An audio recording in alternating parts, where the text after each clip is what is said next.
Kilang minyak Tuban, satu lagi bukti kecerdasan Jokowi untuk Indonesia. Ditulis oleh Tantara, dilansir dari sewor.com.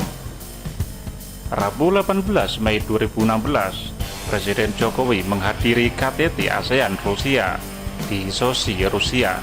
Selama 3 hari di Rusia, Jokowi yang didampingi beberapa menteri bertemu dengan banyak tokoh penting di Rusia, mulai dari tokoh-tokoh di pemerintahan Rusia sampai para pembisnis dari perusahaan multinasional di Rusia. Hari pertama Jokowi diterima Presiden Putin di istana musim panas. Warok usai, Jokowi adalah orang kedua dari Presiden RI yang dijamu di istana tersebut setelah Presiden Soekarno. Hal ini juga sebagai sinyal bahwa Rusia menghormati Jokowi sebagai seorang pemimpin yang mempunyai integritas tinggi terhadap bangsa dan negaranya. Di samping tentu saja perasaan bangga Rusia terhadap sapaan dan penghormatan Jokowi terlebih dahulu kepada negara Rusia. Di hari kedua, Jokowi bertemu dengan beberapa pembisnis Rusia. Banyak kesepakatan yang dicapai dalam kunjungan selama 3 hari tersebut, baik kerjasama dengan pemerintah Rusia maupun kerjasama antar perusahaan Rusia dengan perusahaan BUMN Indonesia. Salah satu yang dicapai dan beberapa hari kemudian terjadi penandatanganan nota kesepahaman atau MOU di Jakarta adalah pembangunan kilang minyak di Tuban, Jawa Timur antara raksasa migas Rusia, Rosneft dengan Pertamina. Dari tahun 2016 tersebut, persiapan dan rencana eksploitasi potensi kandungan minyak di Tuban sepi dari pemberitaan, sampai pada akhirnya masyarakat dan media kaget dengan viralnya penduduk 3 desa di Tuban yang rame-rame memborong mobil baru karena telah menerima ganti untung atas pembebasan lahan milik mereka oleh PT Pertamina Rosneft. Harga tanah yang telah disepakati sebesar 675.000 per meter ternyata memunculkan jumlah uang fantastis yang diterima para pemilik lahan. Tercatat bahwa rata-rata pemilik lahan mendapat 8 miliar rupiah. Dengan transaksi tertinggi diterima salah satu warga sebesar 26 miliar rupiah karena memiliki lahan yang luas. Viralnya pemberitaan borong mobil baru oleh penduduk di Tuban tersebut kemudian membuka tabir tentang dimulainya pembangunan kilang minyak oleh PT Pertamina Rosneft yang akan menjadi salah satu kilang minyak paling canggih di dunia. Jenis proyek New Crossroad Refinery dan petrochemical ini mayoritas saham tetap dipegang oleh Pertamina sebagai bentuk dari sebuah kedaulatan negara sebagai instruksi dari Presiden Jokowi.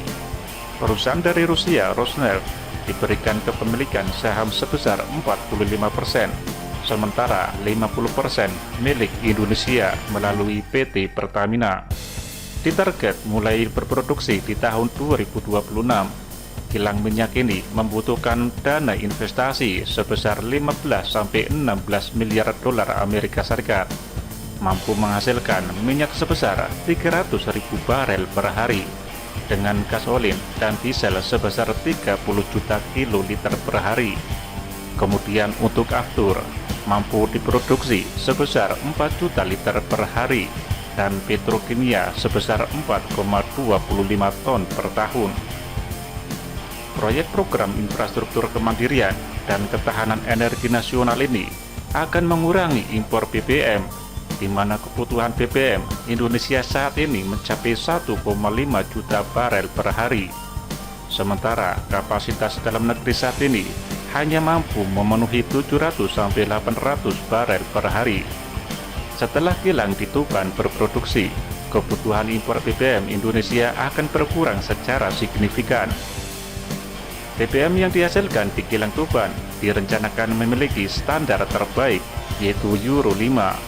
Sementara penyerapan tenaga kerja saat pengerjaan konstruksi membutuhkan 20.000 orang dan 2.500 tenaga kerja saat kilang sudah mulai beroperasi.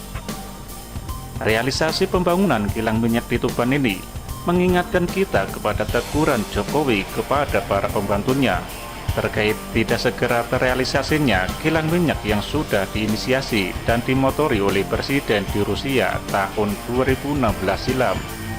Presiden Jokowi mengaku sudah cukup lama menunggu penyelesaian kilang tersebut. Saat kunjungan di Kecamatan Weru, Kabupaten Tuban pada 21 Desember 2019 lalu, Jokowi mengatakan bahwa potensi kilang di Tuban merupakan salah satu kilang terbesar yang dipunyai Indonesia. Lebih lanjut, Presiden mengatakan, jika kilang di Tuban sudah diproduksi, Indonesia dapat menghemat devisa sebesar 25 triliun rupiah per tahun. Ini kalau bisa, nanti produksinya sudah maksimal bisa menghemat devisa 4,9 miliar dolar Amerika Serikat. Gede sekali, kurang lebih 56 triliun. Ini merupakan substitusi, karena setiap tahun kita impor.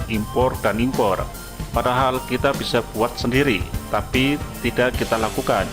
Sehingga kita harapkan kalau ini benar-benar bisa berproduksi maksimal, yang namanya current account deficit, neraca kita akan menjadi jauh lebih baik. Ini salah satu kuncinya ada di sini.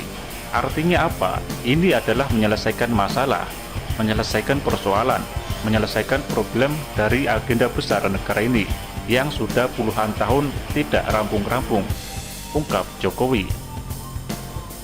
Dari kutipan pernyataan Jokowi itu, terbukti Jokowi adalah orang yang piawai dan ahli dalam manajerial kepemimpinan dengan mampu secara substantif menguraikan dan menjelaskan secara detail apa dan bagaimana cara menyelesaikan persoalan bangsa. Kalau SBY dan Susi Pujiastuti mendapat gelar doktor honoris causa, lantas gelar kehormatan apa yang pantas dianugerahkan kepada Presiden Joko Widodo?